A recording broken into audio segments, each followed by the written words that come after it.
So welcome everyone. Bob Mulhern, call today's Governing Board of Directors meeting to order at 8:02. I'll let the record show that all board members and staff are participating by Zoom, and any votes taken during the teleconference meeting will be taken by roll call. At this time, I want to conduct a roll call to confirm the quorum. Diane Bishop, are you present? Yes, present. Philip Tyrone, are you present? Present. Christopher Pereira, are you present? I am present. Okay, so we have a quorum. So I'm going to move to our item 2, call to the public. Moving to the call to the public, I'd like to acknowledge that the board members have received and reviewed all the parent and faculty emails that were sent in regarding this item prior to the meeting. For this call to the public, anyone wishing to speak is limited to 3 minutes. And as a collective group, and there's a lot of you I know, we are going to be limited to 30 minutes. Therefore, we ask for all of you to be conscientious of the time to allow others to speak. If you'd like to speak, please let us know in the chat along with your full name. Another option is you can type your public statement in the chat and we will make sure to include it in the public record of this meeting.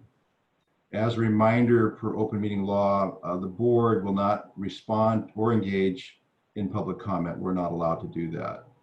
Additionally, after this item has concluded, the chat function will be turned off because again, that's the recommendation of our council as far as ending the public comment. Any further comments you would like to make at that point, you can still send to the board and by emailing it to our leadership team. At this time, Eric, will you call out the names of those who you wish to speak? And Eric will be guiding us through this public portion of the board meeting. Certainly, Mr. Chairman. Bianca, can you turn on the chat function so we can allow people to ask to speak? So again, as Chairman Mulhern mentioned in the chat function, is it working, Bianca? There we go. Looks like it's turned on now. So you can request to speak in the chat function. You can also just make your public statement known through the chat function. So you can just write it out there, or again, as Chairman Mulhern said, you can send it to us, and we'll get it in the public record. So we'll get started here, Chairman. Andrew Zanuzzi, you are up first. Good morning, Mr. President, members of the board. My name is Andrew Zanuzzi. I'm a teacher at Trivium Preparatory Academy. Glad to be a faculty member at the institution.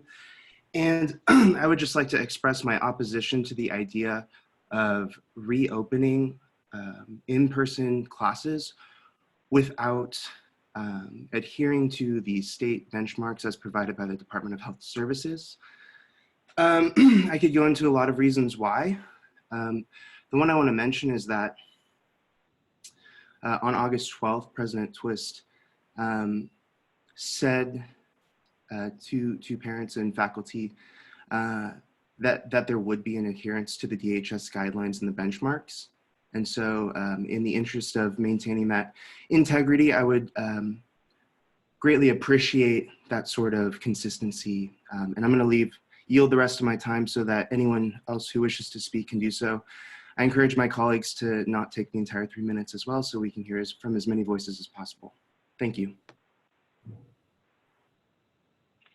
Jeff Dick, you're up next. Thank you, Mr. Twist. I have prepared a very brief statement that I would like to read. First, I'd like to say that all of the teachers present this morning, many of whom have been a part of the community for years, believe wholeheartedly in the Great Hearts mission. We love with a passion what we do in the classroom, fostering the amazing learning that takes place. Like most everyone here, we would like nothing more than to return to our beloved classrooms and do the work that we are called on to do. That said, we do not believe it would be prudent to do so at this time. Very recently, teachers have been defined as essential workers, and I couldn't agree more. The work we do is essential. However, it is not essential that this work be done in person and on campus. Not at this time. What is essential, more essential than anything, is the health and safety of the communities we serve and the health and safety of our own families. Already on the Veritas campus, we've had students identified as testing positive. If we open too soon, it will set us back even more, just as we saw happen across the state back in May. Until we have all of the data, not simply a cherry-picked convenience of that data made available, and it shows that we have fully met the state benchmarks, we strongly urge the board to delay the reopening of our campuses until it is truly safe to do so. Thank you. Thank you. Thank you, Mr. Dick. Mr. Belcheff, you're up next. Good morning, friends. I just want to point out that in our school at North Phoenix Prep, in the classrooms, there are 28 chairs distributed among 14 desks. That's the most that we can fit in our classroom. CDC guidelines call for social distancing being 6 feet apart. Those desks aren't even quite exactly 6 feet wide. So we were told that students will be seated every other seat to get 14 students into the classroom. However, if we're going to meet the CDC requirements, at the very minimum, they should be 2 chairs between each student, which means we can only fit 9 1/3 students in a class safely. So I just want to bring that to your attention. Thank you. Thank you, Mr. Belcheff. Ann Kanem, you're up next. Thank you so much. I'm a Trivium Prep teacher. Like my colleague said, I want nothing more than to go back to school, but not until it is safe. Teachers have been repeatedly told that we would be listening to local health guidelines. So I do not feel safe going back before the benchmarks are met. And I worry about my safety, the safety of my colleagues, the safety of my students, and the safety of my students' families. Thank you. Thank you, Ann. Mr. Gubler, you're up next.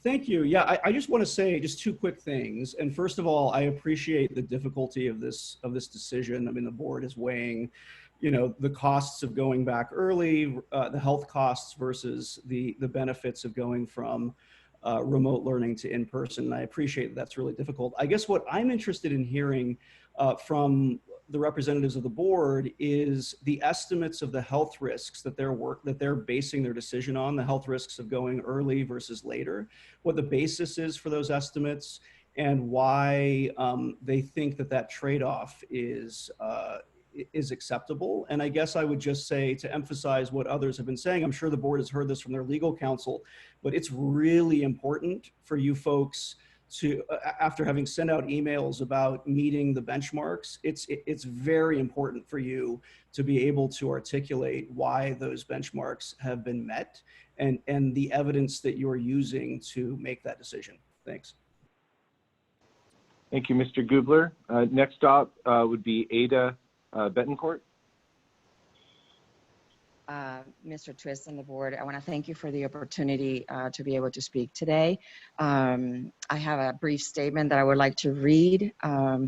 My family has been a member of the Scottsdale Prep family really for 9 years, and we have been blessed to be there.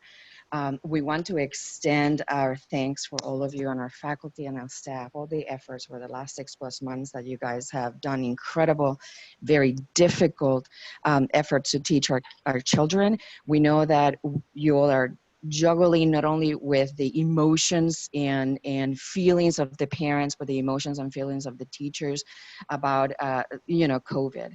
As a professional myself with 3 postgraduate college degrees, the education of my kids is our family's #1 concern. I would like to let you know that you have our family's 200% support to move forward to open our schools for in-person instruction. It is so important for a lot of the families that we send our kids back to school for in-person instruction.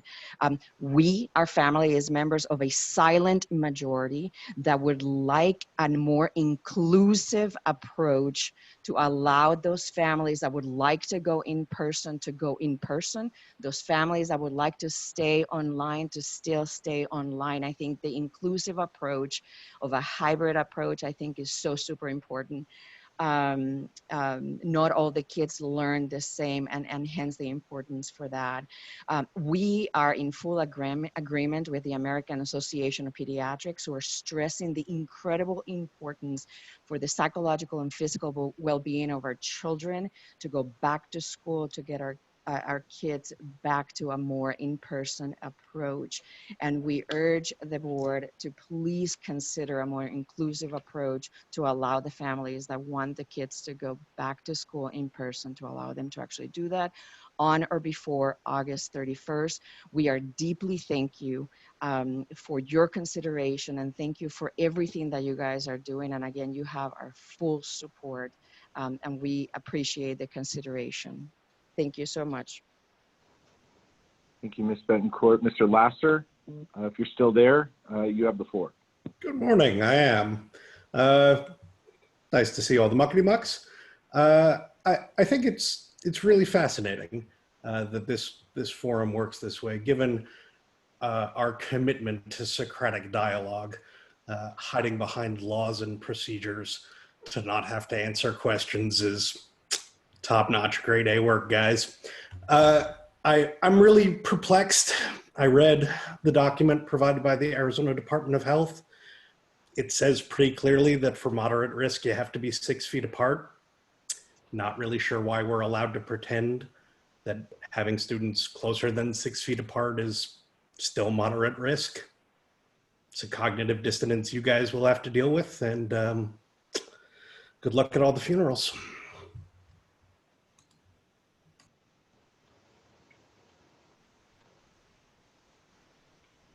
Next up, I see Rebecca Michaels with a statement from Joe Labadie. I actually included the statement in the chat, Mr. Twist. Thank you. Oh, perfect. Thank you so much. Lisa Figueroa, Good you morning. have the floor. Good morning. Thank you for the opportunity to speak. I'm going to keep this brief as I have emailed the board my concerns. I'm a teacher at Archway Cicero, and I want to echo what I have heard from a lot of my colleagues at different schools this morning. Governor Ducey spoke yesterday about how Arizona is on this positive trend, which we are all so grateful to be in that position, but he also stressed the simple fundamentals of how we can continue to be on the path that we are on, such as 6 feet apart, masks, the importance of social distancing. While Great Heart's mask policy has been amended many times, there is still opportunity, especially in the younger grades, to take off masks.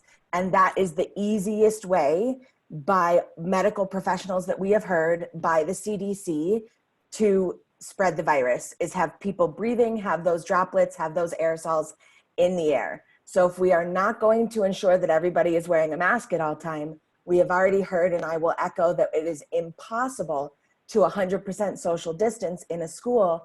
How can we feel that we are showing integrity and citizenship and these virtues that we instill in our scholars if we are not showing the basic fundamentals of what we need to do to continue the slow of this virus?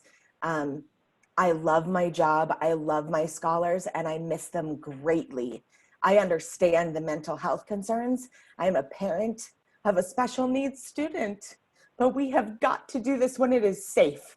So please pardon the emotion. I understand it from both angles, but I value my child and my scholars' lives and my own life more than I do a push to be in a classroom.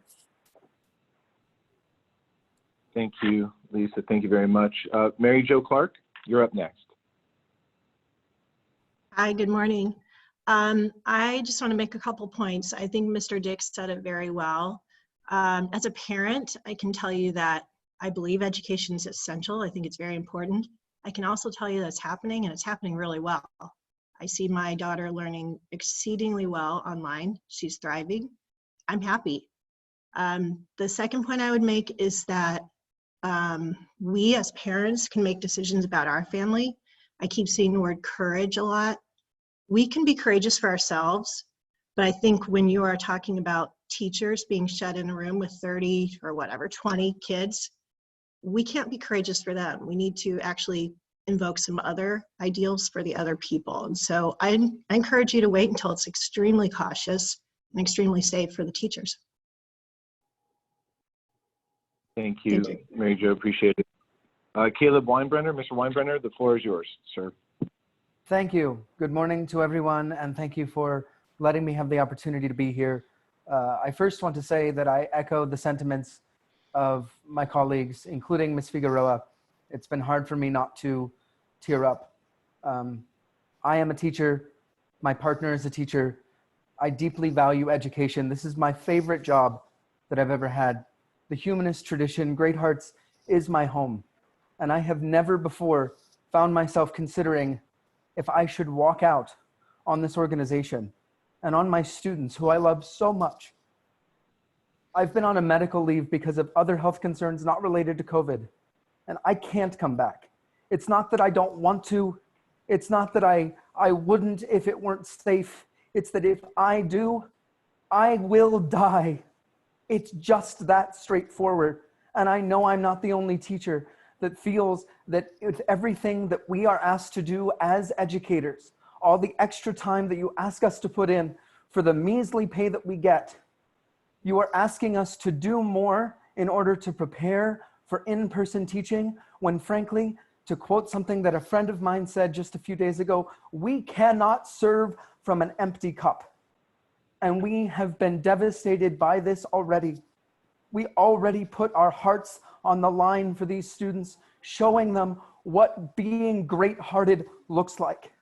Why do you also ask us, as we empty our bank accounts and we give them every hour we have, why do you also ask us to endanger our lives and the lives of our children? I have a 1-year-old son, and if I don't live to see him graduate, that is on you. That is on you, because you are demanding that I put my life at risk. My family does not deserve that. And no family in this community deserves that. If we are great-hearted, then follow the tradition of Jerusalem and the words of Moses. I set before you a path of darkness and death, or life and light, and therefore, my people, I say to you, choose life. Right now? Thank you. Thank you. Yes, thank you very much, Mr. Weinbrenner. I see up next, Mrs. Gubler.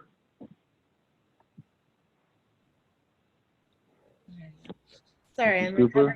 I'm recovering from Mr. Weinbrenner's speech.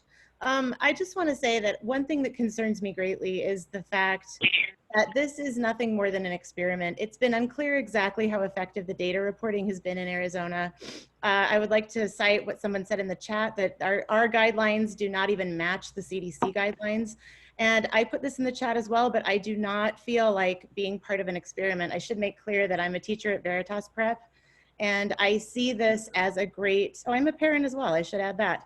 I have children in this as well, and I don't see this as anything more than an experiment. We don't know what the next few weeks will bring, and I do not see the harm in postponing distance learning, which I agree is not ideal for all families, but you know, for my 100+ students, it seems to be going fairly well. There's no downside in continuing that and waiting to see how this plays out. I don't understand our rush to open, and it feels as though the board and those who are pushing to reopen do not value the health of our families and our teachers in the way that we all should. Thank you. Thank you, Ms. Gubler. I see Leah Pekanin. Sorry if I'm botching some of these names, but Leah, you're up next. Hi, Pitkanen. I am a teacher at Chandler Prep. This is year 15 or so. I've been thinking about how I value learning above all else. And so it makes me think about how these times are really interesting, and I want to figure out, like, it's just really interesting to figure out the best way to proceed. But my valuing learning above all doesn't lead me to conclude that we should go back in person. It seems like what we depend upon and teach in our classes is to people to teach themselves. And so with our guidance and the author's guidance at home, I think we can keep learning well at home together. I think, like people have said, we all desire to go back to the classroom, but it doesn't seem like it matters what we want. Like it should be that we go back when it's actually prudent and possible, not just when we want to. It seems like our imaginations and reality don't line up very well right now. And it seems like people, kids and teachers and everybody don't need a normal experience. They need to see what normal people do in really messed up, challenging times, and that's going to be the best education. So like pretending that something is safe when it's not is not a normal person's response. So I really hope that we wait until we meet the guidelines. Thank you. Thank you. Ms. Van Slyke, you're up next. Hi, thank you so much for giving me the opportunity to speak. So my name is Catherine Van Slyke. I am a teacher at Veritas, and before I was a teacher, I actually graduated from Veritas. My little brother goes to Veritas, and my family has been involved at Veritas for many years since it was in its early days at the Lincoln Heights campus, where it was very, very small. So I love Great Hearts, and I absolutely love our mission and what we stand for. I knew after I graduated college that I wanted to return to Great Hearts as a faculty member because I really do believe in what we're doing, and I think that we really are a very unique school. So it makes me really saddened to have to consider whether or not I can stay after our response as a team to the COVID pandemic. I feel as though Great Hearts' response, I echo the sentiments of all of my colleagues who have spoke. I feel as though it is not safe for us to reopen on August 27th, and I do not feel safe going back into the office. Families have options. They have the ability to enroll in distance learning if they feel unsafe, or go to school if they feel the need for their child to be at school. Faculty do not have those options. We must return to campus, or if you feel unsafe, it feels as though our only option is to quit, which I know for a lot of us puts us between a rock and a hard place because we love what we do. This job gives me so much life in a way that no other job ever has. And it's something that I will miss greatly if I have to leave. Thank you, Ms. Van Slyke. Mr. Van Slyke? Hi. You have the floor. Hi. Can you hear me okay? Yes, sir, we can. Okay, all right. Well, it's somewhat unique for me to be following my daughter. Caroline and I are both here right now, and as Catherine has said, we've been involved with Great Hearts from the little red brick schoolhouse. And Bob, you and I have known each other for all that time, 12 plus years. And Jay, you and I met each other back in the Reagan era when Ann Kleindienst introduced us at the Copper Club and you were just starting your consultancy. We have been happily involved and avidly involved with Great Hearts during all these years. And we are also, Caroline, our Boho Farm, so that we are very happy to be a part of the fundraising. So we've been very much attached to this organization, and I'm very concerned about what seems to be even to the degree of an illogical rush to open the school, when it seems to be that there are so many indications that now is not the time. And I would say that let's look at it in terms of what do we have to gain versus what do we have to lose. We are fully functioning as a remote school right now. So we are able to teach our students right now at the safety of faculty. So what do we have to lose if we should open up now and go in person? Well, we know that this disease, this COVID, is deadly. So at the greatest, we have people that we could lose. So is that something that we really want to put at risk at this point? Is that something that we as parents, as faculty, as the community that makes up Great Hearts, is that something that we're willing to deal with? And it's not a question of if, really. If you look at the statistic, everybody says that it's the older people that are most susceptible, but it also strikes the young as well. So I am strongly recommending that we do not open at this time. Thank you, Mr. Van Slyke. Ms. McQuarrie, you're up next. And we've got time for probably one or two more. Yes, hi. I actually also graduated from Veritas Prep in 2015. I was there from 7th grade until 12th grade. And now I'm a teacher at North Phoenix Prep.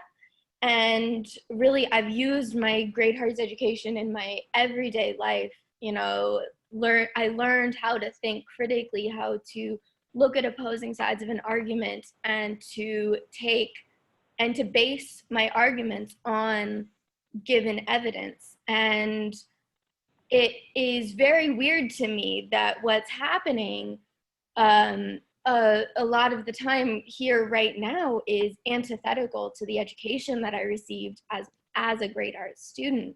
You know, I was taught to make decisions based on the evidence that was given to me and to think critically about what's happening.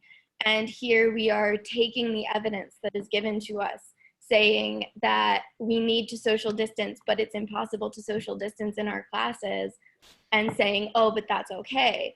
To look at the evidence and see that we're, even according to Arizona benchmarks, which are not even as stringent as CDC benchmarks, saying that we're not safe to open, and saying, oh, but we'll open anyway. And it's very frustrating to me as both a former student and as a teacher that this is happening. And absolutely, I wish it were safe enough to have my students in my class. I'm a physics teacher. Trying to do demos from my laptop camera is not easy. It has not gone well so far, but I'm willing to make the sacrifice of that is difficult. I'm not willing to sacrifice my health and safety, the health and safety of my students, the health and safety of my family. We are in a position where even if we were able to do this in the safest possible way, which we're not currently doing, then we don't have a cure, we don't have a vaccine. Putting a bunch of people in a building together, even if you do it safely, someone's going to get sick. And if people get sick, someone's going to die. That's just what the statistics say. That's what the science says. So as much as I understand the desire to be back in person, trust me, I understand it. I'm not willing to put my life and the life of my family members at risk for the sake of someone else's decision. It isn't my decision to come back, it's the decision of parents. And I don't feel comfortable them putting my life and the life and safety of my family at risk. So thank you. Thank you very much. Mr. Chairman, I know we're 8:30, but I think we can take another comment since we started about 8:02. So I'd like to give the floor over to Brooke Stevens. And then this will conclude the public comment period. Thank you, everyone. Thank you for the chance to speak today. My name is Brooke Stevens. It's my 9th year at Chandler Prep, and I also have 2 daughters in the schools at Chandler Prep and Archway Chandler. Through these years, one of the things I've enjoyed doing is advocating for teacher retention. I feel that one of the things that sets our schools apart and makes it makes our model work well is a great relationship between our teachers and our families, our parents, our students. And so it's something that I think we have really prided ourselves on at CPA. Through these years, though, what I have noticed teachers, especially new teachers, tend to leave in their 1st or 2nd or 3rd year for the variety of tasks that come up into the position. The extra duties that they don't realize that will be put onto them, maybe because they can't afford childcare for their family. And just, I wanted to point out that there is a cost analysis we need to weigh in the loss of our experienced personnel and specifically the teachers that maybe some of the students of the parents who are wanting to come back quickly, maybe some of your children's favorite teachers are having to weigh this decision on whether to last this year through. And these are not teachers who have left for these other reasons in their first or second or third year. These are some teachers, long-standing ones, who bring their best and brightest ideas, their creativity, their moral examples, their energy to our classrooms. And so just weighing that, I think it is better to be prudent and watch and see what happens with the metrics, possibly extend the time until more teachers have the opportunity to perhaps teach outside if they feel more comfortable coming back in that space. But the return to blended in-person learning very quickly could very well cost us inexperienced teachers in a way that the community might not have factored in. And so that's the point I wanted to add. And thank you for considering teachers essential workers. I definitely do as well. And I feel like the essential work that has been done throughout these school building closures have actually raised the bar for teaching, and we'll be able to implement some of those as well as the safety plans when we do come back together, which we are all looking forward to the ability to be back in the classrooms. But if we show a little bit of prudence now, we can keep our communities that we love intact. I can have the teachers for my daughters that I have come to admire so much, and I respect their work, and we won't have to keep the wheel spinning of new hires, new training, people that we don't know us and our community. Thank you. Thank you, Ms. Stevens. Mr. Chairman, that ends the public comment period, so I'll turn it back over to you for the next agenda item. Mr. Chairman, before we break at public comment, we've heard a lot of teachers sharing their sentiment. I move we open it up another 15 minutes. I'd like to hear from some parents, the other side of the argument, to just so they can share. I think it's important to hear from them too. We're seeing it on the comments. Certain people are unable to speak. Would that be possible? If the board, I don't know, Diana, Christopher, your thoughts. I'm fine with that. If you are, Diane, would you be okay with that? I'm fine with it, absolutely, yes. And Christopher, would you be fine with that? That will be okay with me. Okay. And then Eric, can you tell which your parents that want to speak to teachers? No, but we'll do our best here. So we will allow some parents to speak. I see Mr. Davis, Todd Davis, would like to speak. So why don't we give Mr. Davis the floor, and then if you're a parent and you would like to speak, if you could add that to the chat box, then we'll follow the board's direction here and allow parents to offer their voice. Thank you, Eric. Thanks, Eric. I would like to comment as a parent. First, I appreciate the board and the fact that you're in a very hard position. You know, you're on both sides with demands from both sides, and it's very polarizing. And so I appreciate the fact that you're trying to do what is best for both our faculty and our families that you serve. So thank you so much. While my heart breaks for some of our teachers and some of the losses that we may incur as they choose not to come back, I would also remind everybody, when we do talk about courage, it took courage to start Great Hearts. It takes courage to go into the face of some of the unknowns that are out there, the risk that are out there. But we face this every day in some form or fashion every time we step out of the door. And so we do this because we're looking for a fulfilling life, bettering things for our families. That's what we're asking to do here, is to allow our children who can distant learn, but we do not feel they are getting the full benefit. We do think there are other implications that are negative. So I must say that I am somewhat disappointed, but also understanding some of our teachers' point of view. I'm very sorry that you're being put in this situation and may have a choice to make, but I am also very clear from our family's perspective that we desire to be back in classrooms take the appropriate precautions and hopefully give people choices to do distance learning or in person. And I appreciate the board trying to take on this difficult task. Thank you. Thank you, Todd. Thank you, Mr. Davis. I show Jonathan Simmons up next. Mr. Simmons? Yes, hi, this is Jonathan Simons. This has been an interesting thing to listen to. You guys can hear me, right? Yep. Yep. It's been an interesting thing to listen to, hearing people say that if we go back to school, we're going to be taking body bags out of the school and just tons of funerals. This is just crazy.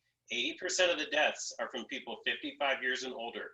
Only 4.2% of the deaths are from people 45 years and younger. Okay? And the rest in there is that 10-year period. There's only been 17 kids in America that have died from this since it started. 17. 211 kids died in 2018 from the flu. We're going to shut down because of the flu? Flu is much worse for both teachers and the kids. Okay? That's the first thing. The second thing is I have 3 kids here. Kindergarten, 1st grade, and 5th grade. And I have 3 computers going at the same time as they do their Zoom meetings. It is impossible. I cannot do it. You guys can do it. For the people that want to go back, go back. For the people that don't want to go back, hide in your homes. Okay? Remote work does not work. Are we essential or not? How can teachers be less essential than a grocery store worker? I'm done.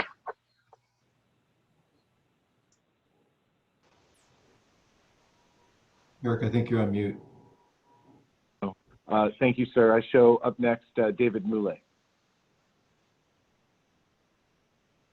Hello, can you hear me?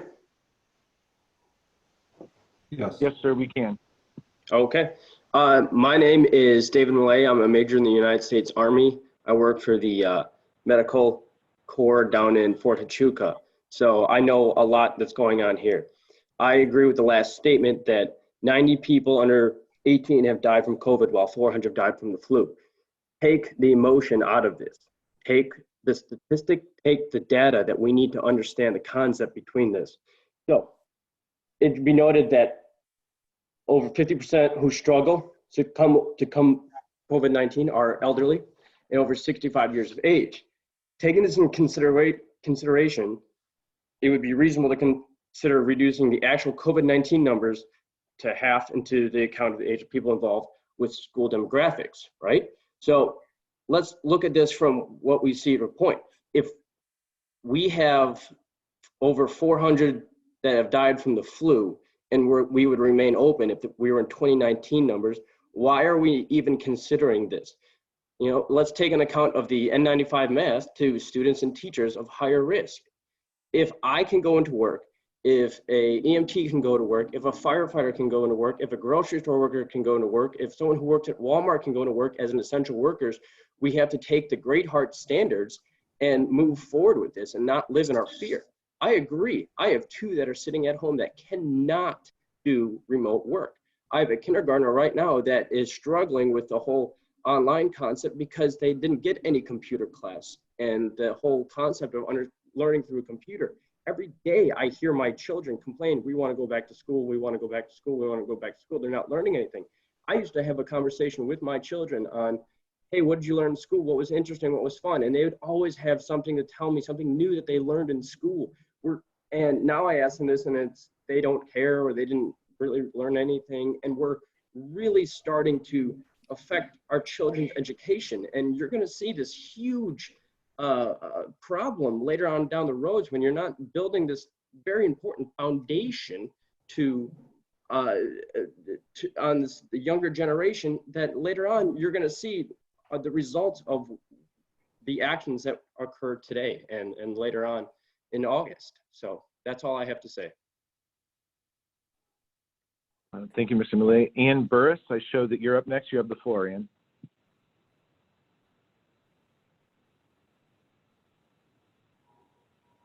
Are you there, ma'am? Might be muted.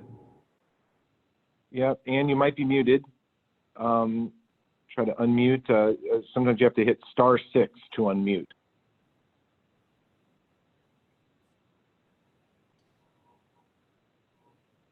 Okay, moving on to Robin McDermott.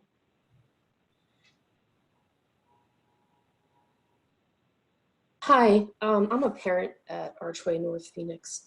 I wanted to support the teachers that have spoken out and remind Great Hearts that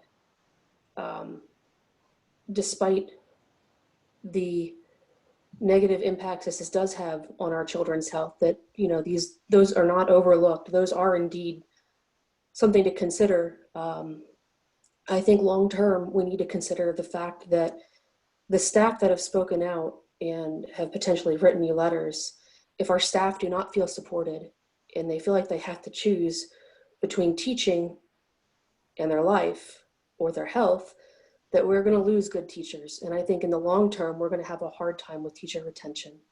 Finding good teachers who want to come work for a corporation that supports their employees and their teachers. I do believe our children are important. I would love my children to get back into school. But I also believe that waiting a few more weeks is not going to break anybody. At North Phoenix, we've already lost a parent to this horrible, one of my child's schoolmates lost their father to this. This is not something we can just sweep under the rug. If we go back to school and a teacher gets sick, are they out now for 2 weeks? Federal guidelines have said that teachers are now allowed back in the classroom after being exposed to COVID. Is that something that Great Hearts will allow? There's still a lot of things that are unclear, and it's still a very scary place for both students, for parents, and for teachers. I appreciate you listening. I know that a lot of effort has gone into this distance learning, and we appreciate the fact that this is going to be offered year long. But right now, I believe that it's the teachers you need to listen to above and beyond anyone else. Thank you for your time. Thank you, Ms. McDermott. Show up next, Bonnie Romney. Ms. Romney? Yes, thank you. I think we can all agree that going back in person is best for everyone involved. The difficulty that we have, of course, is that the scenario of having children in a room without the kind of ventilation that we need is sort of at the top of what the very worst scenario is for spreading the disease. We know that children don't tend to get sick. People are throwing up a lot of statistics, and they're right. But we are also beginning to see statistics that show that children are super spreaders of this virus. The threat is to staff, the threat is to family members, the threat is to the elderly. My family in particular cannot opt to go back to school because we have a susceptible family member. And that's really what's at risk. So we can talk about, how many kids die from the flu. That's not necessarily the issue. I think we can all agree that we are dealing with something that is somewhat unprecedented, at least for most of us in our lifetimes.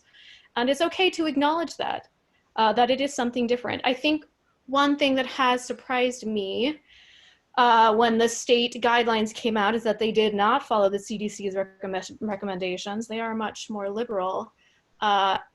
And as a member of Archway Great Hearts community, I think I expected the community to follow the CDC's guidelines, to follow what is likely the best scientific body and evidence that we have to follow. And we don't meet the CDC's recommendations for opening schools.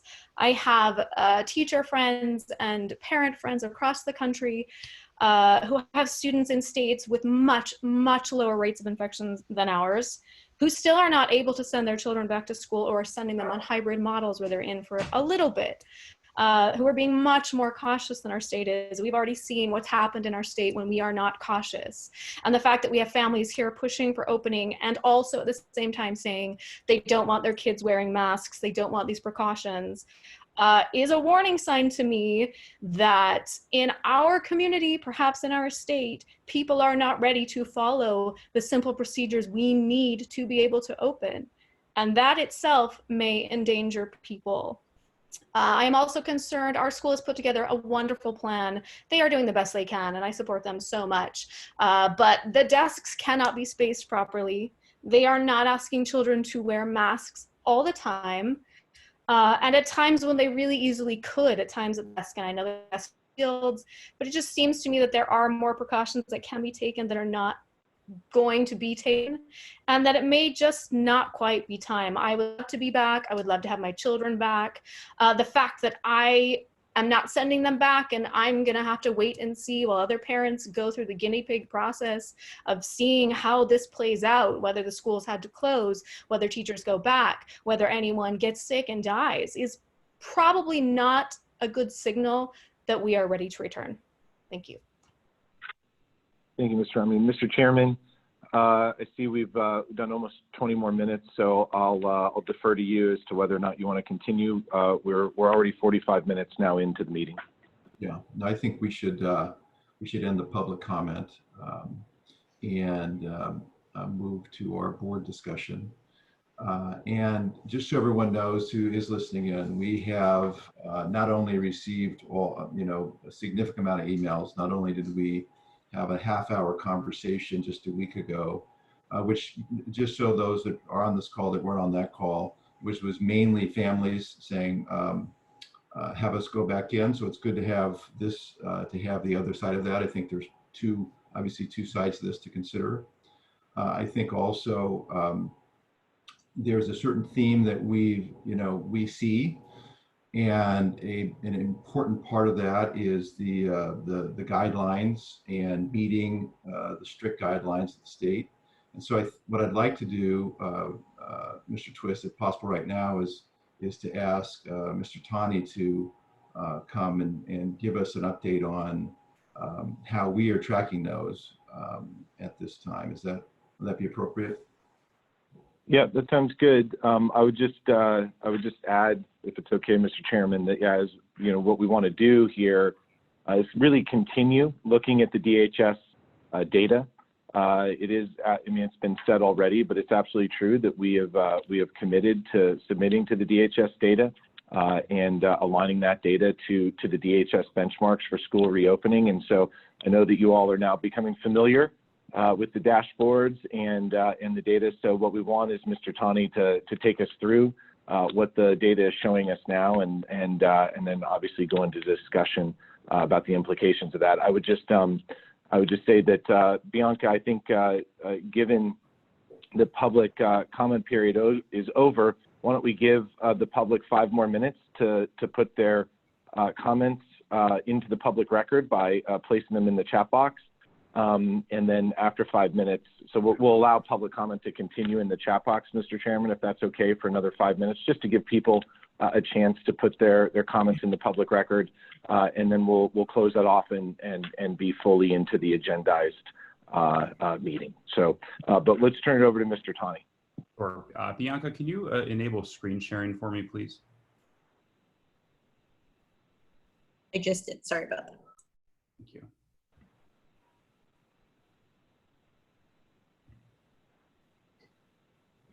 Okay, thank you, Mr. Twist. Thank you, board members. Thank you to our teachers and parents who are here as well. It falls to me just to walk through the benchmarks and the data as we're seeing it from the Arizona Department of Health Services. I thought it would be helpful, this came up earlier at another meeting, just to review the language from the executive order. I won't read the whole thing, but down there on bullet point 1, Governor Ducey's executive order from July 23rd directs the Arizona Department of Health Services to develop public health benchmarks for the safe returning of in-person teacher-led classroom instruction and make them available. 2008-207. And then under point A, each school district and charter school shall consider these recommendations, guidance from county health officials, community needs, and available resources to determine when in-person teacher-led classroom instruction can safely be made available. Following that, on July 23rd, the Department of Health Services released a PDF outlining what those benchmarks would be. And we'll just review those quickly, and then we'll go through the data. This is a screenshot from the Department of Health Services PDF.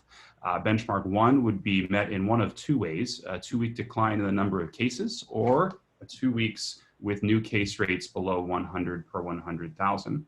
The second benchmark would be 2 weeks consecutively with a positivity rate below 7%. And the third benchmark will be COVID-like symptoms entering the hospital with rates of below 10%. We'll go a little bit out of order because I presume what the board really wants to see is the positivity rate one, but it is helpful just to review 1 and 3. Benchmark number 1. We have really good news for this is all Maricopa County data, but this is also the case for the state as a whole. Our cases are declining. They've been declining for a while. We've been meeting benchmark 1 under 1A for quite some time. As you see that decline in cases from 1. Sylvia? The good news from the past release is that for the week of August 2nd in Maricopa County, it was the first week where we're actually below 100 cases per 100,000. We are confident and hopeful that the pattern will continue. And so as this data starts to come in more and more, we'll not only be meeting benchmark 1, but be meeting it in both ways outlined by the Arizona Department of Health Services. The third benchmark is 2 weeks, consecutive weeks with hospital visits for COVID-like illness in the region below 10%.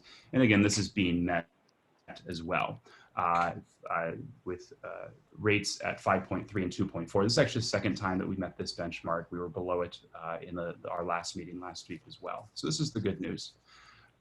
In benchmark 2, the current website for the school benchmarks do have positivity rates for now posted for July 26th and August 2nd.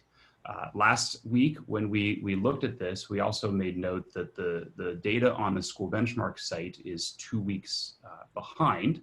And so the board asked for available data from the Department of Health Services for weeks following that's posted on the school benchmark website.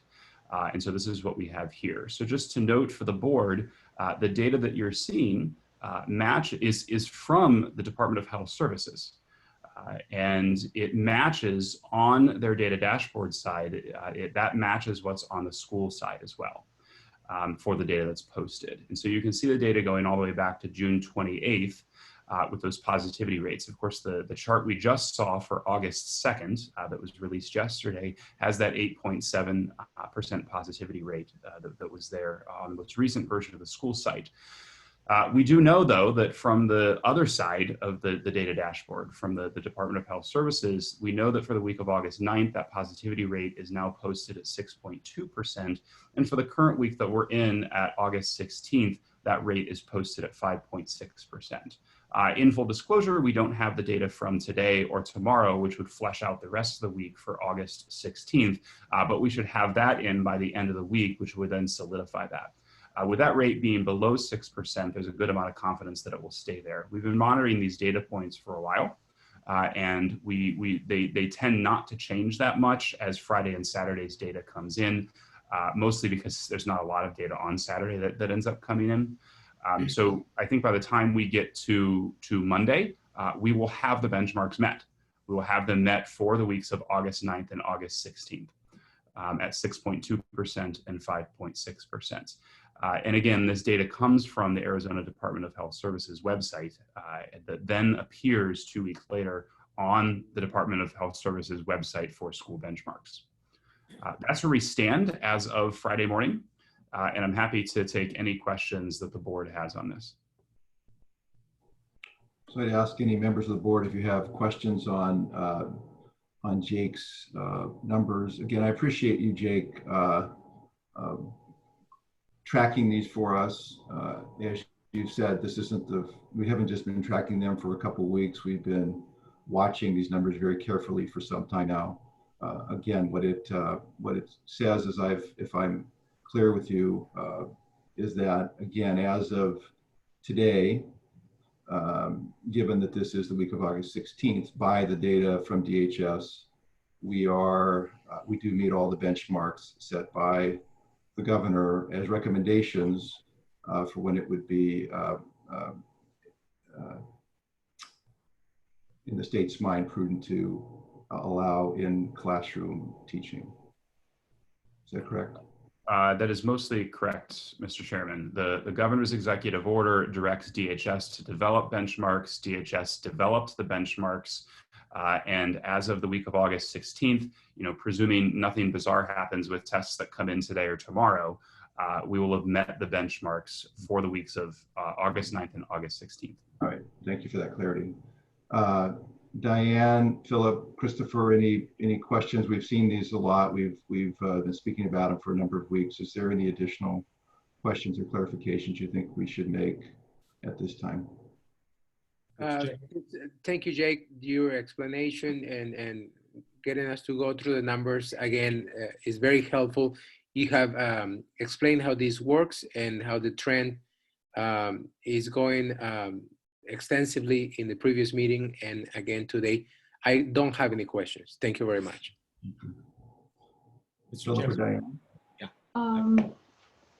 Not at this point, no.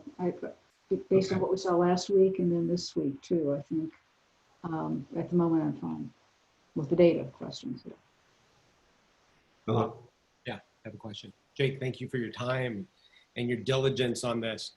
I guess what concerns me about this, I mean, obviously we're trending in the right direction. Obviously we are, we're hitting the benchmarks from DHS's numbers, which is what we said we do all the time. If I'm looking at DHS's website right now, which is the go-to place, point 2 per your slide is not met. And then when I read the small print, it says time frame. This dashboard does not look at past 2 weeks due to potential lags in data. And I think this is where the confusion comes. Sure. The confusion with our teachers and our, like the feeling of fear going into those rooms with our kids is it's easy to look at this website and say, we're not hitting it. We're not hitting DHS's numbers. Now you're telling us, no, we are hitting it because of these stats, which I'm grateful for. And it looks like the trend lines, this website is going to be all green very soon. Where I go is why the 2 week, the potential lag in data. Like what are we seeing on that in the past? Yeah. So speaking to that, if you would, Jay, because I know you've been looking at these numbers nonstop. Yeah, thanks, Mr. Chiron. Great question. So first of all, just to be very clear on when we talk about the website, the DHS website, DHS has a large website and they have many pages in their website. Prior to the release of the school benchmarks, DHS has been tracking all of these metrics and many more on their data dashboard site. And so we have data going back quite far, even prior to the release of the benchmarks, on anything from hospital visits to cases to testing rates to positivity rates. And we, of course, have been looking at that really since the outbreak of COVID itself. So the data that you're seeing, even for August 9th and August 16th, does come from the DHS website. It is DHS data that is publicly available on their website. It's on their data dashboard. So you have to go to the data dashboard website, and what you'll see is an entire grid of metrics, not just these 3 benchmarks, but metrics related to all kinds of things surrounding COVID. And when you go to their testing metric, you see more up-to-date data than you will see on the school benchmark site. So I appreciate the question, and I want to address that because I think it's really important. It is true that if you go to the school benchmark site, the graphs that you're seeing look exactly like what we've displayed, right? These are the most recent graphs from the DHS school benchmark site. As you pointed out, the school benchmark site does not look at data until it's 2 weeks old, right? They talk about potential lags in data to make sure that those weeks are in fact solidified. That I think was the first part of your question.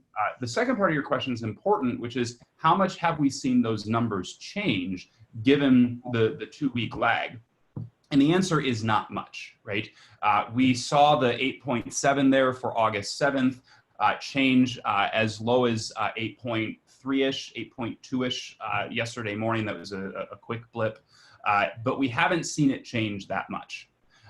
So that's why I think there's a certain amount of confidence in the data that's put out by DHS for those weeks. So what would happen to change that data? What would happen is a testing site didn't report their data and it came in late, right? right?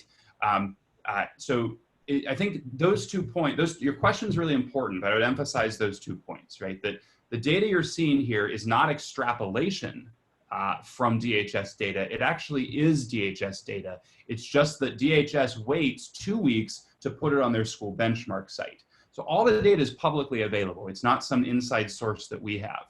You can go to that website, you can check those positivity rates, you can monitor them, and you can monitor how they change. So does that help, Phil? Yeah, I mean, yeah, absolutely, that helps. So the lag in data, what I'm hearing from you say is that it's a 5%, 10% swing, something to that effect. Is that fair to say? Like you said, a modest change. You said a modest change from 8.7 to 8.2. Maybe about 0.5. Maybe. 0.5. Okay. Okay. Not 5. Okay. Thank you. Fair enough. Very, very small, insignificant. As a mathematician. Small. As we, any more questions or clarifications?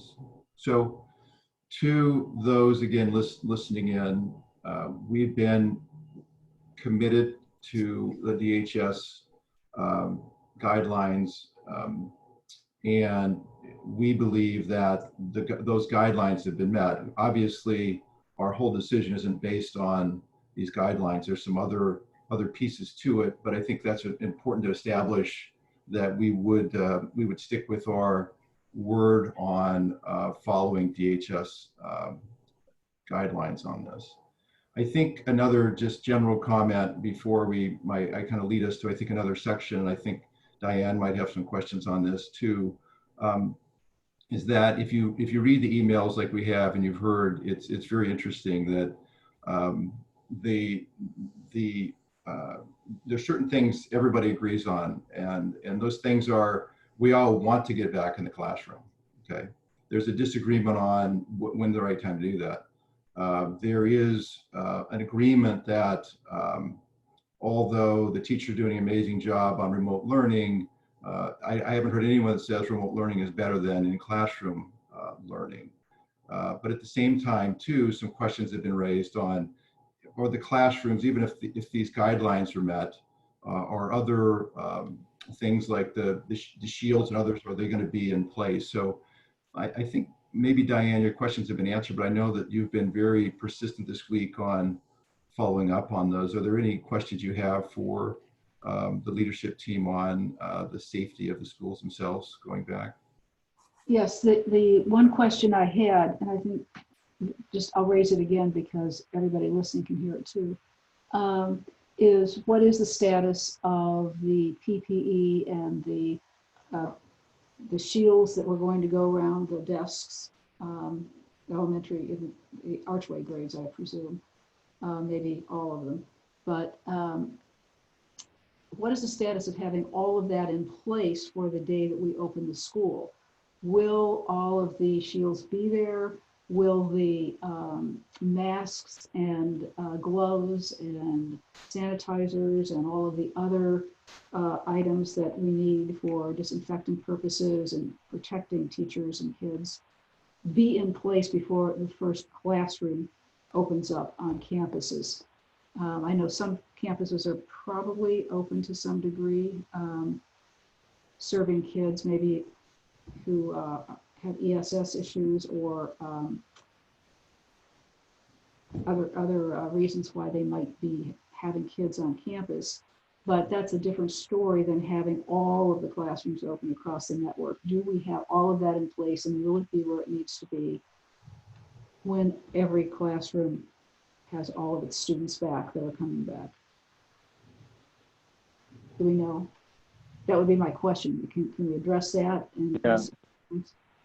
I'm happy to take that, Dr. Bishop or Bob. Yeah. Actually, I'll actually turn it over to either Leanne or Brandon, our executive directors. I know we've been working with our head of facilities. I know the PPE has been delivered, but Leanne, do you want to give more color to what exactly has been delivered? Based on Diane's good question. Sure. All of the masks for teachers and students have been delivered. All of the sanitizer for the first 3 months has been delivered. We don't have the storage space for all the sanitizer to be delivered all at once. So we're delivering as much as we can, and then they'll request more. We've got the desk shields have all been delivered. They have not been assembled. So that process started yesterday, the assembling of the desk shields so that they can be on the desks by the date, Thursday or Monday, whatever day we're opening. They should be ready by that time. So we've got all of the PP&E is now in the schools. We're not waiting for anything else to be delivered. So Leanne, just to be abundantly clear, we received an email from Lincoln, Archway Lincoln. Of their 12 orders, 7 were not delivered or incomplete. So we are 100% on every campus, Archway and the prep, on all PPE, 100%. So this is delayed, obviously. So let me take that back. There's 70% of the desk shields are in, which is more than we need for the number of students that are coming back. But yes, all of those things from Archway Lincoln that they said that they had not received, they did receive right after sending that email. Okay, thank you. Yeah. So another question I would put your way, Mr. Twist, is the transition from remote learning to having a number of students, whatever, have decided to come back. I've heard from a number of headmasters that to try to do that for teachers and for headmasters is to do that in a day, so to speak, or a weekend is a bigger task than might be prudent. What are your thoughts on that, or what are your recommendations that we might consider as we move toward our decision on that? Yeah, that's absolutely right, Mr. Chairman. So, it's one thing to have the start date. It's another thing as we think about the opening of the school. Just in a regular year, there are a lot of activities that need to take place that sort of they look more like a rolling start, right? You've got new students. You can think about new kindergarten students who've never been on campus. And you just think about the primary grades in general and their need to ease into the space and those things. Think about new students in the middle and prep and new student orientation and finding your locker and all those other things that need to happen. So in a regular year, there's a lot of things that make up the start of school over a number of days. But we're not in a regular year. We're transitioning not just here in the future to in-person learning, but hybrid learning, where it's been hard on our teachers now. It's going to be even harder on them as they balance having students in class and having students that they're caring for online. And so there's some professional development that needs to happen there. Just some care for the teachers around how to balance that, and a lot of logistics associated with that. So I think whatever the board decides in terms of reopening, I do think that it would be wise and prudent for the board to give discretion to headmasters for a number of days that they will have. I think 3 to 4 days that they can have to do that rolling start. Probably put some time in there, a half day or so, maybe a full day. But again, the headmasters will know better than us about setting aside time for teachers to prepare for the hybrid model, and of course to allow for certain cohorts of students to come back and start to get acclimated. So I do think that as the board considers its reopening plan for the schools, that it consider making sure that headmasters have some discretion to be able to determine how they'll roll people back onto campus. Thank you, Mr. Twist. Any questions or comments from the board on that particular topic? So just a couple thoughts for those, again, listening in, and I know this will be available to the public after anybody likes to listen. As most of you probably know, I've been involved with Great Hearts for 20 plus years, and we haven't even been open for 20 years. We started with conversations, and I believe Jay Heather's on the line, our CEO, but Jay and Dr. Dan Scoggin and I started right around 2000, late 1990s, talking about what we could do to educate, provide a great education to more students in the state of Arizona. And that led to the opening of Veritas Prep. And as if some of you may know, Veritas Prep the original site was a mile from my house, and that was there was no accident to that. I wanted a school and I wanted it to be close if possible. And then the idea of how many students deserve this education really started to dominate the conversation, that there's a moral obligation to us to provide, this kind of opportunity to as many students as we can. And so, but we don't want to get away from, as we're having this conversation, what our primary task is, which is educating the students whose families entrusting us to do that. We have, from our end, I think, done two things through our history that have allowed us to continue to be successful.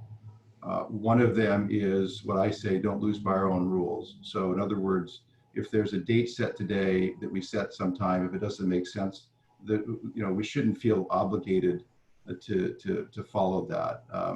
I think the same with a website that's 2 weeks old. We can't let the fact that the data is coming out 2 weeks later impact our decision. These are peripherals to the whole.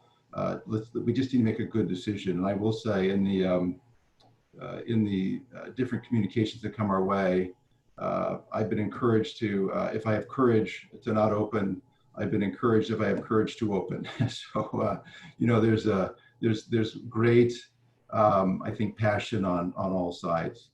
But another thing we've done, the first was don't lose by our own rules. The second is to recognize as a board that we have incredibly and talented leadership who we lean on to help us make good decisions.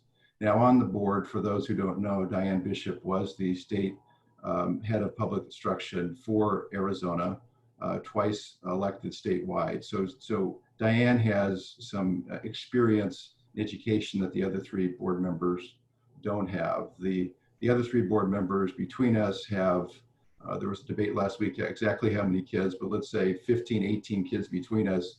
And so in the Mulhern household, we've had 50 years of Great Hearts education. So we're very heavy into understanding and loving our teachers and our headmasters.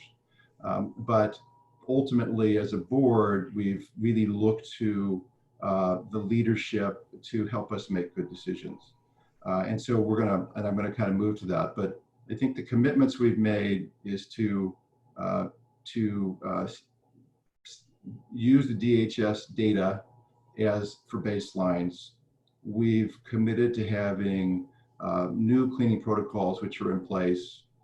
We've committed to new protocols within the office, within the schools, I should say, that are being put in place, including shields being put together. We've passed our mask policy where, whether you agree with it or not, it's in place, or there was a question on how we're going to respond to things. Last week, we approved a document, I believe it's 100+ pages, that addresses that. And then just last week, we've announced the rigorous testing that we want to put in place and have put in place to allow teachers, especially faculty and leadership on the campuses, but now families also, to have testing to make sure we're all over understanding what the truth is about the health of our community, so we can make good decisions. And now I think with Eric's, Mr. Twist's comments, that the last concern we had, we want to make sure is addressed in all of this is, once we do choose our date, that we have a reasonable transition. And of course, there's no better group of people to put that into than the hands of the headmaster. So what I would appreciate, given all that, Mr. Twist, is to ask you, again on this forum, what you and your leadership team are recommending for the board to consider. Once you state that, I'm going to see if there's a board member that will want to put that into a voting by a move in a second. And if so, we'll see if there's any further discussion on that specific direction, and then we'll move toward a vote. So Mr. Twist, if you could lay out what you would like to see is the board to consider as a recommendation of the leadership of Great Hearts Arizona. Yeah, thank you, Mr. Chairman. I think before we work through that, and I want to work through that carefully with you all, I think while we've been on this call, DHS has updated the data for August 16th. So Mr. Tawney, if I could turn it over to you for just I think it's important that the board see the most up-to-date data that DHS is showing to us. And so Jake, if I could turn it over to you to just give an update on that. Yeah, great. Thank you, Eric. And related to the data, Mr. Chairman, I think it's also important as we have these conversations about DHS data and the 2 different sites and the 2-week delay. I think the question for Mr. Twist and for the board at hand is, in order to be consistent, which data publication are we going to use? And I would presume, say, for example, if in October there's a spike in a positivity rate that happens, we would not want to wait 2 weeks to respond to that before it gets onto the school website. And so I know it's confusing right now with the 2 different websites, but it is important to note that it is DHS data. As we've been sitting here, of course, they're always updating these things, and with a new day, about a day and a half of data that comes in, I think for the week of the 16th, I reported just a bit ago, it was a positivity rate of 5.6%. With more data coming in, it's now 5.4%. And again, we'll have confidence that Friday's data and Saturday's data will come in, and we'll continue that. Thank you. Thank you. Great. Thank you.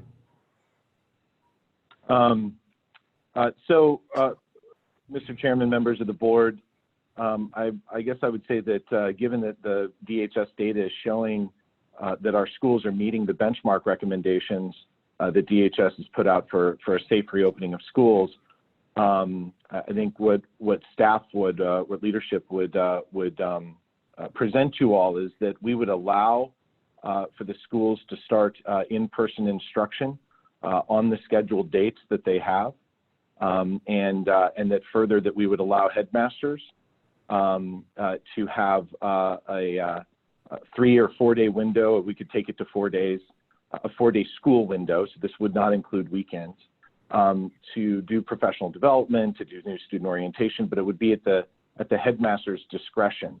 And so if you look at the different scheduled dates, Mr. Chairman, for instance, Lincoln, Veritas, and Glendale, I believe, have scheduled openings of August 27th. So what the board could do is not require full in-person learning on the 27th, but give those schools that Thursday and Friday, Monday and Tuesday to do some of the work that they need to do to prepare for reopening. I think our headmasters and the people that they work with on the campuses know best how to structure that. Let them work with their campus communities on when that full in-person learning will be. And so then, in a sense, that would structure out different windows for each one of the schools based on their opening dates. Just to remind the board, we don't have all 22 schools opening up on the same day. We've got 3 K-12s, which would essentially be 6 different LEAs opening up on the 27th. We've got others that are scheduled on the 31st, another one, I believe, on the 1st, and then I believe Anthem in Maryville and one of the Chandlers is scheduled to open up after Labor Day on the 8th. And so for each of those, you would you could allow for again a 3 to 4 day window that allows them to ease into it. So that would put some of our schools opening likely on the 31st, the 1st, September 1st, September 2nd. That's probably when we'd be at full capacity based on the numbers that we have returning. But that seems like a prudent recommendation, again, based on the fact that we're green on the benchmarks, given the DHS data that we said we would follow from the beginning, given the fact that the PPE has arrived. I would add, for what it's worth, we've already tested over 700 faculty and staff without a single positive case. We're going to continue that testing regimen. We've got testing happening for many of our campus communities starting tomorrow through Sunday, and then again next weekend. And so we're going to get more data around the actual infection rates of the actual people that will be congregating on our campuses. So we're going to watch that very closely. And of course, if anything is concerning, we'll certainly call the board back together. But I think with all of these layers and given that the benchmarks are being met by the DHS data that they're publicly providing, I would recommend, Mr. Chairman, that the board consider. I didn't really put it in a motion. We could do that, but consider that rolling start given over to the headmasters at their discretion. So what I'd like to do, board, is put into. Oh, go ahead. I just some questions for Mr. Twist. Eric? So, so I'm looking at the calendar.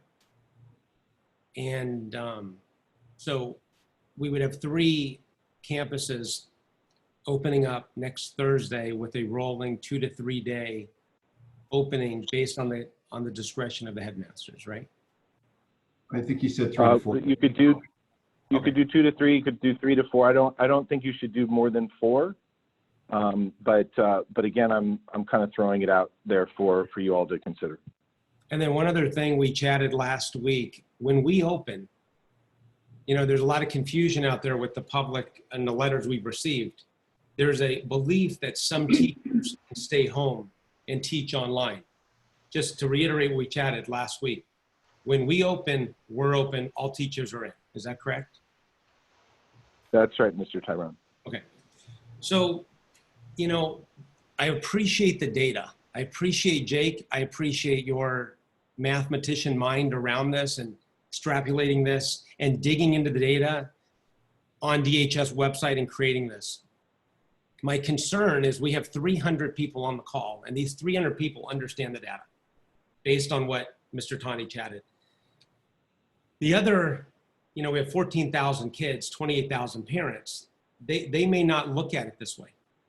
And I'm just worried, not so much from a safety perspective based on what you said, but just from, just in an abundance of caution.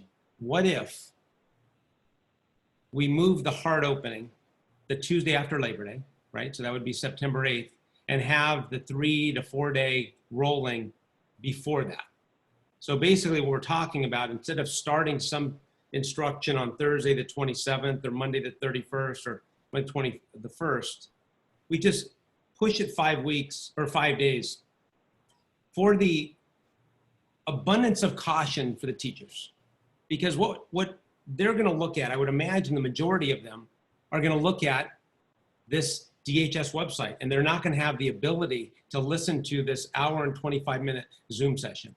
So I just throw out to you, what do you think about that idea? What if we just pushed it barely, given a little, the teachers or the parents are obviously sacrificing. We have 4 at home. I get it. We're sacrificing. We're all sacrificing. But we're giving the teachers a nod. And what we're saying is, you know what? In the abundance of caution, we're going to hear you out, and we'll open up for full enrollment once everything's green. What do you think about that, Eric? I'll remove my kid. I think that the thing that we've done from the very beginning here, Mr. Tyrone, in ensuring that we didn't start on the 17th when the state allowed us. We've started online. We've implemented a number of safety measures, and we've been watching the DHS data. And so the DHS data is something that we said we'd submit to from the beginning. And so, Mr. Tyrone, it shows today that we're meeting those benchmarks and that it's safe to return. So another 2 weeks under that, I think, goes beyond otherwise today. what we said we would commit ourselves to. It goes well beyond that. And I think that the data is showing that we're in the green zone. And so I do think that we should allow for discretion of the headmasters, but I think also balancing the needs of kids to be back in class, and again, that the data is showing that we're safe to do that, relatively safe to do that, that I would ask the board to consider just allowing this 3 to 4 day window, but that's starting for schools on the 27th. For those schools, Mr. Tyrone, that said they were going to start on the 27th many weeks ago. Right. And I appreciate the data, and I appreciate your commitment to the teachers and commitment to the families and the commitment to education. We all want to teach our kids in public. I mean, in person. I guess the thing is we're not talking 2 weeks. What we're talking about is 5 days. And I just, it's a different ask to ask a family to be in the room managing their kids. I get it, it's hard. It's a different ask than asking a teacher to go to school when they have no option. Our families have the option, the teachers don't have the option.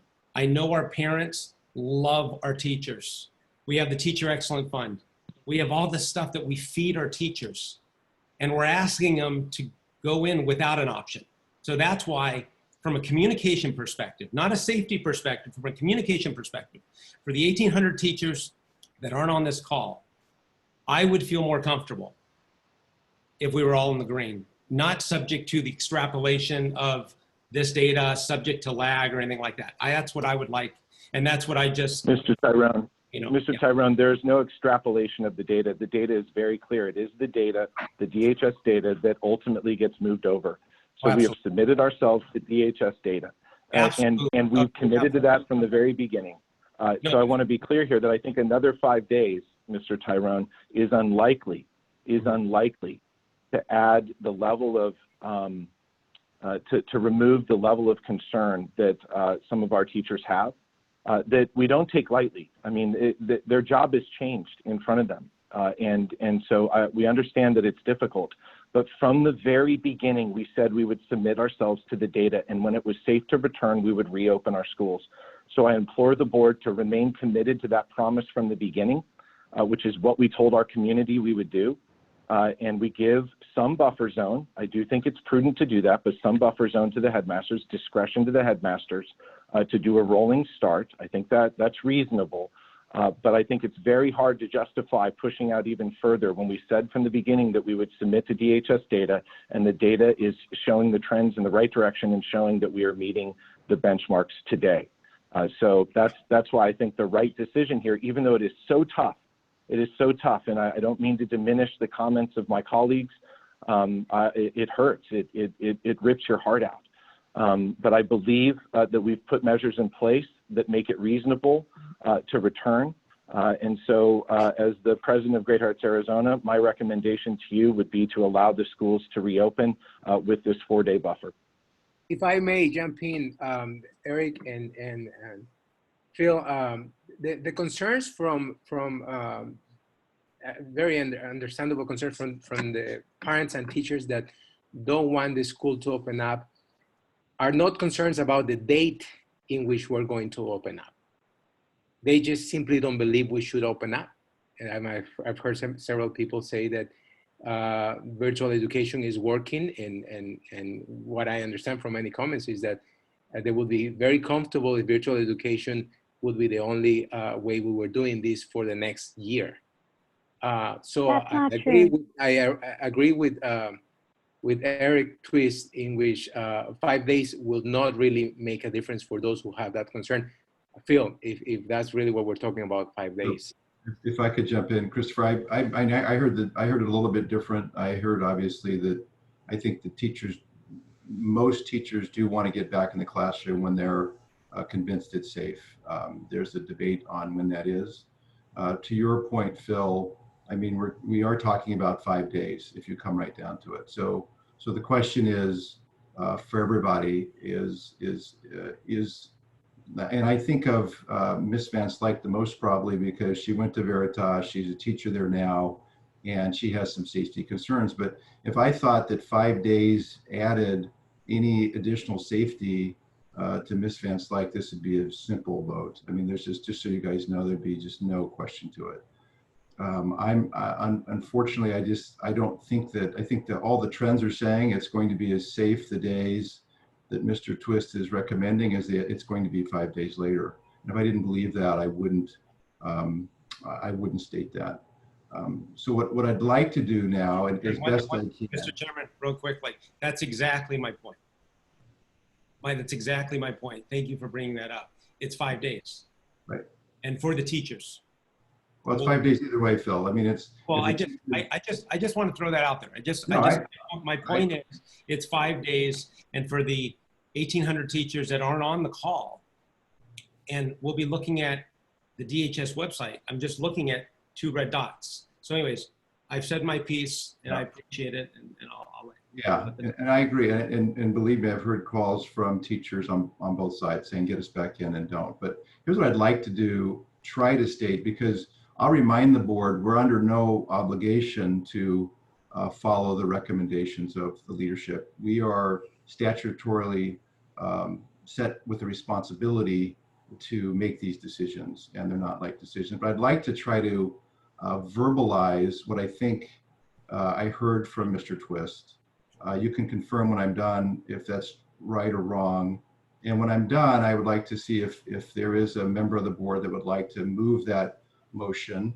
And if there's a second, that we can still have more conversation if we'd like, including clarifying what we think the motion is, and then we take a vote.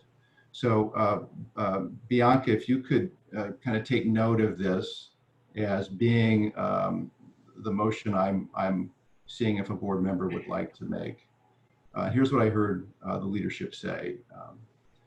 Given the Arizona Department of Health Services data is showing our schools meeting the benchmarks recommendations, I move to allow staff to start to open schools for in-person instruction. I further allow headmasters whose school start dates are from August 27th to move those 3 or 4 days to August 1st, and allow professional development and or new student orientation. Those windows will be as followed, and I want to make sure I get these right because it should be very clear. For those schools scheduled to start in-person instruction on August 27th, the window would be August 27th, 28th, 31st, with students starting in-person instruction collectively on September 1st. For those schools scheduled to start in-person instruction on August 31st, the window would be August 31st, September 1st, September 2nd, with students starting in-person instruction on September 3rd. For those schools scheduled to start in-person instruction on September 1st, the window would be September 1st, 2nd, and 3rd. I guess in each of these we would add a 4th day to those. I'm sorry, I've been missing that. I now recall Mr. Twist was saying 3 or 4 days. Starting in-person instruction on September 4th, so that would become the 5th. For those schools scheduled to start in-person instruction on September 3rd, the window would be September 3rd, September 4th, and September 5th. Well, I guess we start in-person instruction on September 8th, which is the day after Labor Day. And for those schools scheduled to start in-person instruction on September 8th, they would be given, again, 4 days to transition their community back into the classroom. Eric, is that an accurate depiction of what you were recommending? Yes, sir. So given that, I would see if any member of the board would like to make that motion.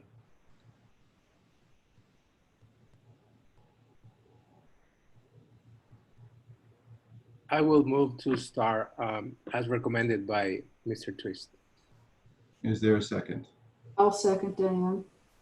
Okay, so it's been moved by Mr. Pereira, second by Ms. Bishop. And so now we'll open up if there's any further discussion on the motion before we actually take our roll call vote. Yes, I have a little more discussion if I may.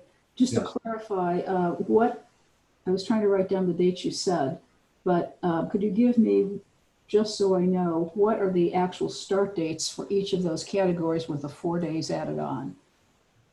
So will, Bianca, will you please clarify if I'm correct on this? So for, and I have a little calendar ahead of me that I have all kinds of markings on, by the way. So for, I believe, the Glendale, when I say Glendale, I mean the Archway and the Prep. For Glendale, Lincoln, and Veritas, that day would be September 1st. Okay. For Arete, Scottsdale, North Phoenix, Cicero, and Trivium, that would be the 3rd of September. For Maryvale and Chandler, it would be the 11th. Okay, so we have 3 dates then, September 1, September 3, and September 11. Yes. Okay. There's a gap. Does that sound correct? Or Eric? Mr. Chairman, Archway Chandler is scheduled to open on September 3rd. Okay. So I think you said for them, September 8th would be their opening day. Right, that's what I confused on. Okay, so. That's correct. All right, so we have September 1, September 8, and September 11 is the 3 dates that across the board when different schools would actually bring students in, even though those would be the latest dates. Although the teachers would come back 4 days prior to that, go through in-service and whatever training is determined for those campuses at the headmaster's discretion. Yes. And then they would open on September 1, September 8, and September 11 after that training, right? Where they are getting everything set, understanding what's happening and how that's going to work. Am I right? Yes, I believe so. Bianca, is that correct? Oh, there's a September 3rd date in there too. So there's actually 4 dates, Mrs. Bishop. Oh, there is a September 3rd. Okay. Yeah, instead of 3 days, there's 4. Okay. So there's September 1, September 3rd, September 8, September 11th, and those are already staggered. Yes. Yeah. Right. So we're just giving up to 4 additional days at the headmaster's discretion, the school's discretion, and whether they would use all 4 days for preparation and ensuring that is what needed to be. Yeah, so this is Bianca. So just so there's currently 1, 2, 3, 4. There's 5 different opening dates for all within the all 21 charter schools. Mm-hmm. So for those who are scheduled to open on the 27th, if we're allowing them 4 days, 4 school days, that we would give them the 27th, the 28th, the 31st, with them opening on September 1st. Mm-hmm. For those opening on the 31st, we would give them the 31st, the 1st, the 2nd, with them opening on September 3rd. Mm-hmm. And for those opening on September 1st, we would give them the 1st, the 2nd, the 3rd, and with them returning on the, with them returning, on the 8th. Is that correct? Well, point of clarification, board members. The board, my understanding is the board is not determining the start date. It's determining a window within which a headmaster has discretion. So a headmaster ostensibly could open up on the 27th if that was their original date. But what the board is saying is that they are not required to do that. You're giving them a window of time to make decisions, prudent decisions about when the opening should be based on other logistical concerns. But if I may, the teachers report back on the published date, right? And then there's the students report back 3 to 4 days later or whatever it might be, or not. I would, yeah, Ms. Bishop, I would give headmasters discretion. Yes. On what that looks like, yeah. Okay. Well, okay, then my question would be, if no one's going to be there, if the teachers aren't coming back and the students aren't coming back in that 4-day window, then why are we having a 4-day window? That's what I'm trying to settle here. If we're going to, let's just do the August 27th is the first scheduled date, right? And if that prior to this discussion, that would mean that the teachers and the students would come back on August 27th and in-class instruction would start. And what we're saying now is, yes, that would be August 27th, but at the headmaster's discretion or the school's discretion, they could tack 4 days onto that for bringing the teachers back for instruction, making sure, or for That's right. in-service, right? Staff development. Yep, that's exactly right. But let the headmasters determine what that looks like is what I'm Right. asking the board to allow. Yeah. Right. So then students would not show up under that scenario until September 1st, right? Yeah, I mean, the headmasters will decide what's best for them. Yeah, and then the headmasters would be the ones communicating with their community Right. about what that's going to look like, the details. Right. I'm just trying to, so there would be a period of time when, at the headmaster's discretion, that the faculty and the personnel would be back on the campus, but without students. Yes. Okay. So what's happening? Are we still continuing with distance learning at the same time? Yeah, so I think that what I heard the chairman mentioning is that headmasters would have discretion around whether or not there's a day or a half day in there where distance learning was paused for everybody so that teachers could prepare with in-service support and other things. But again, giving headmasters the discretion to determine how they use those 4 days is, I think, the prudent approach. I understand. I understand. I just want to make sure that, because it's different. In the past, we had the in-service, teachers came back early and it was just teachers getting rooms ready, working in their groups, all of that. And then students came back. But now it's, if we want to have a window of preparation, they still have the responsibility of doing distance learning with their students. So that's going to be a 4-week, at headmaster's discretion, of course, on how that's going to be managed. But that's what we're talking about, right? So it might be. Yeah. Yeah. Yeah. So everybody, I think that's prudent. So they do continue with the instruction of their students, but there's a time when they have on campus,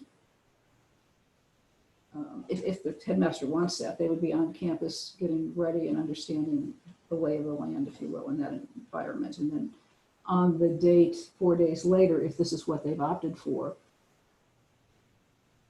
in-school instruction goes forward for everybody on September 1, Yeah. whatever the date may be, right? Yes. Transition period from one to the other, managed as Yes. by the headmasters. Okay. Yep. Any more discussion on the motion? So hearing none, we will take a roll call vote regarding the motion. You can just signify by saying aye or nay. Christopher Perea. Aye. Diane Bishop. Aye. Philip Tyrone. Okay. And I will vote aye. And so the motion passes. Those will be the dates that we return to. That motion's passed. So Eric, we will leave it to you and your team to communicate this to your teachers and headmasters, obviously, and they in turn to the families regarding the dates. We'll put a communication together and send it out before the end of the day to the network. Okay. Mr. Chairman? Yes. Just want to remind everybody on the call, the Great Hearts testing system that the team has put together. Mr. Twist, I mean, you've done an amazing job setting this up. With testing starting this Saturday, it's important that we get as much of a sampling as possible. So for those of you who, I mean, we just want more data for our community. This is why Mr. Twist has put this together with his team. So the more people that we can get tested, the more data we're going to have, and the safer we're going to be able to prove to our teachers that it's safe and they can come back so our kids can all get the instruction, in-person instruction they desperately need. So I just wanted to point that out just while everyone is on the call. Thank you. Thank you. Thank you, Phil. So we will now move on to our item 4, which is the pre-audit June 2020 financial results. And Jennifer, will you please provide us an update on the financial results? Sure. I didn't know with aspect to time, did you want to push this to the next board meeting? Oh, well, we can. I didn't want to do that without, I don't know, if you pushed it once, or would that be okay with you? I am okay with that. I think the board has received the all the financial information. If you have any questions, please reach out in the meantime. But yes, I'm okay with pushing it. I know we're already over time. Sure. So unless there's an issue with the board, we will table this till the next meeting. Any concerns about that? Okay, hearing none, we'll move to item 5, announcements and adjournment. Is there any announcements that we need to make at this time? I don't believe so, Mr. Chairman. Not from the leadership side. Okay. So having said that, I would accept a motion to adjourn the meeting. Is there a motion? Diane, so moved. So moved. Is there a second? I second Christopher Pereira. Okay, any discussion on that? Hearing none, I'll take a roll call vote to adjourn. Philip? Aye. Christopher? Aye. Diane? Aye. And I say aye also, so we will adjourn the meeting at 9:48.